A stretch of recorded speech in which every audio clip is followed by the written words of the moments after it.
और Veer Savarkar girls college चिड़ाव की BA part second में हिस्ट्री की क्लास में आपका स्वागत है। अपन ने अपनी जो पीछे वाली क्लास थी, फर्स्ट क्लास जो अपनी हुई थी, फर्स्ट पेपर की जो यूनिट फर्स्ट पढ़ रहे हैं उसमें दिल्ली सल्तनत काल के पढ़ रहे थे, जिसमें हमें दिल्ली सल्तनत काल के जो अपने पुरातात्विक जो जानने के स्रोत थे उनके बारे में पढ़ा था। और आज की क्लास में हम इसके जो साहित्यिक स्रोत हैं दिल्ली सल्तनत काल के उनको पढ़ेंगे। तो इसके साहित्यिक जो स्रोत हैं उनमें कौन कौन से हैं, मतलब कि इसके दिल्ली सल्तनत काल में जो जो साहित्य या जो जो ग्रंथ लिखे गए थे उनसे हमें इनके इस का शासन काल की जानकारी मिलती है। तो वो हम पढ़ेंगे कौन सा ग्रंथ किसके द्वारा लिखा गया है। तो उसमें है ग्रंथ तारीख हिंद, या इसको तारीख उल हिंद भी बोलते हैं। तो ये किसका लिखा हुआ है? अल बरूनी का। फिर है ताज उल मासीर। ताज उल मासीर जो ग्रंथ है वो किसका है? हसन निजामी का लिखा हुआ है। यह एक पहला ऐतिहासिक ग्रंथ है जो भारत में मुस्लिम शासन की शुरुआत से संबंधित है। फिर है तबगात ए नासिरी, ये मिनहाज हम सिराज का लिखा हुआ है। अगला है तारीख फिरोजशाही, ये जियाउद्दीन बरनी का और शम्स ए सिराज का दोनों ने लिखा था। अब देखो पहला क्या पढ़ा अपन ने? तारीख उल हिंद किसका है? अलबरूनी का। ताज उल मासिर हसन निजामी का है। तबकात ए नासिरी मिनहाज हम सिराज का।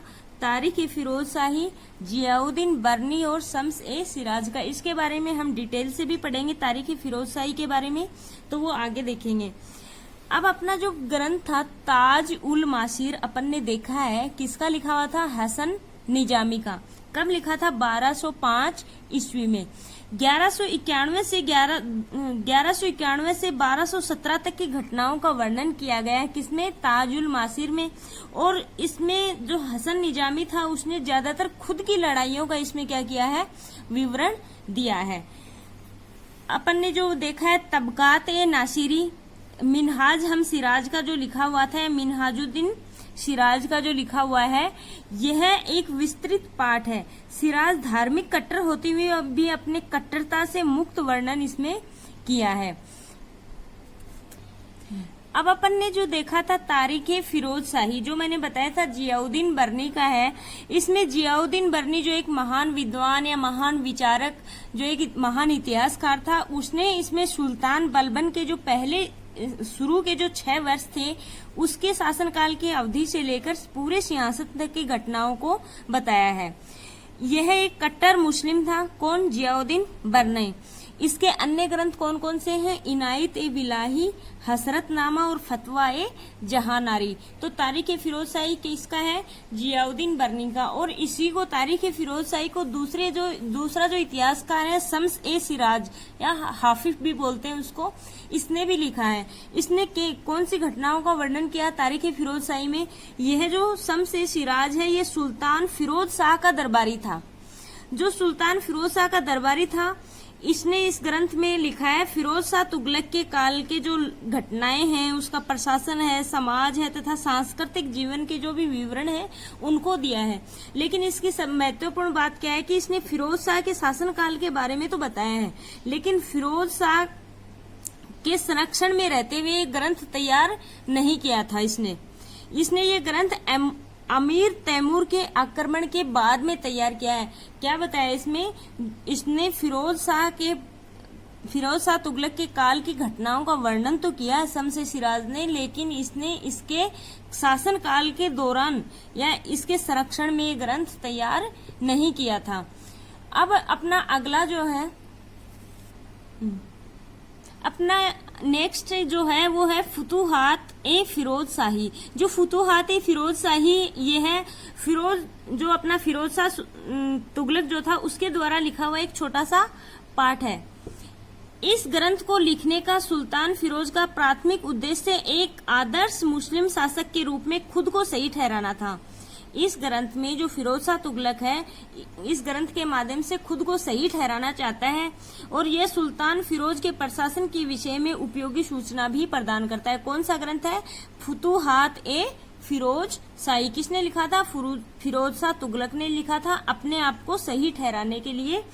अब नेक्स्ट है फुतूह है हम सलातीन। फुतूह हम सलातीन ये लिखा गया था ख्वाजा अब्दुल्ला मलिक इशामी द्वारा लिखा गया था। सुल्तान मोहम्मद तुगलक के समकालीन था। जो मोहम्मद बिन तुगलक है उसके समकालीन कौन था? ख्वाजा अब्दुल्ला मलिक इशामी, और इसने लिखा था फुतूह हम सलातीन। जब मोहम्मद बिन तुगलक ने ना अपनी राजधानी को दक्कन स्थानांतरित किया था तो ये मलिक जो था, मलिक इसामी, ये इसका भी पूरा परिवार इसके साथ स्थानांतरित हो गया था। कहाँ पे? दक्कन में। और वहां पे बैमनी साम्राज्य के पहले शासक अलाउद्दीन हसन बैमन शाह ने इसको संरक्षण प्रदान किया था और उसी के दरबार में रहते हुए इसने अपना पाठ लिखा था। कौन सा? फुतूह हम सलातीन।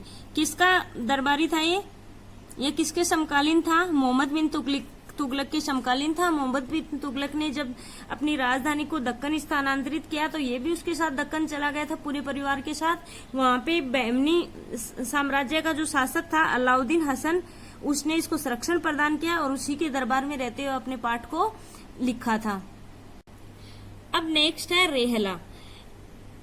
यह रेहला किसके द्वारा लिखा हुआ है? एक अफ्रीकी यात्री आया था, इब्न बतूता। जो ये इब्न बतूता है उसने भारत में 14 वर्ष तक रहा था और उसने सुल्तान गयासुद्दीन तुगलक, मोहम्मद बिन तुगलक के दौरान जो भी उसने देखा था, भारतीय शहरी जीवन, अदालत जीवन, अर्थव्यवस्था, समाज, जलवायु आदि के जो भी कार्यक्रम थे, प्रशासन, मेले, त्योहार, बाजार, भोजन, कपड़े, इन सब का इसने वर्णन किया है। किसमें किया? अपनी पुस्तक या अपने ग्रंथ रेहला में किया। किसने? इब्न बतूता ने। और ये कहाँ से आया था? अफ्रीकी यात्री था इब्न बतूता। तो रेहला पुस्तक किसकी है? इब्न बतूता की। अब नेक्स्ट जो है वो है तारीख ए मुबारक शाही। तारीख ए मुबारक शाही किसकी लिखी हुई है? याहया बिन अहमद की लिखी हुई है। तारीख ए मुबारक शाही। इस ग्रंथ को लिखने के लिए अन्य ग्रंथों की सहायता ली गई है। कौन से ग्रंथ को लिखने के लिए अन्य ग्रंथों की सहायता ली गई थी? तारीख ए मुबारक शाही किसकी है? याहया बिन अहमद की। फिर नेक्स्ट है तर्जक ए सलातीन ए अफगाना या तर्जक ए शाही। ये अहमद यादगार की लिखी हुई है। दिल्ली के लोदी तथा सूर सुल्तानों के शासनकाल की घटनाओं का विस्तार से वर्णन करता है। और यह पाठ जो है ये सुल्तान बाहुल लोदी के शासन से शुरू होता है तथा हेमू की मृत्यु के साथ ही समाप्त होता है। ये अपने साहित्य थे दिल्ली सल्तनत काल के, जिससे हमें दिल्ली सल्तनत काल के बारे में जानकारी मिलती है। जो हमें उसको जानने के स्रोत, जो पुरातात्विक और साहित्यिक स्रोत अपन ने दोनों पढ़ लिए हैं। पहले वीडियो में अपन ने पुरातात्विक स्रोत पढ़े थे, ये हैं साहित्यिक स्रोत। अपन जो अपना नेक्स्ट वीडियो बनाएंगे या अपनी जो नेक्स्ट क्लास होगी, उस नेक्स्ट क्लास में हम दिल्ली सल्तनत काल का पहला जो शासक था वो पढ़ेंगे। अपन इसमें नेक्स्ट वीडियो में मोहम्मद गौरी पढ़ेंगे। और तो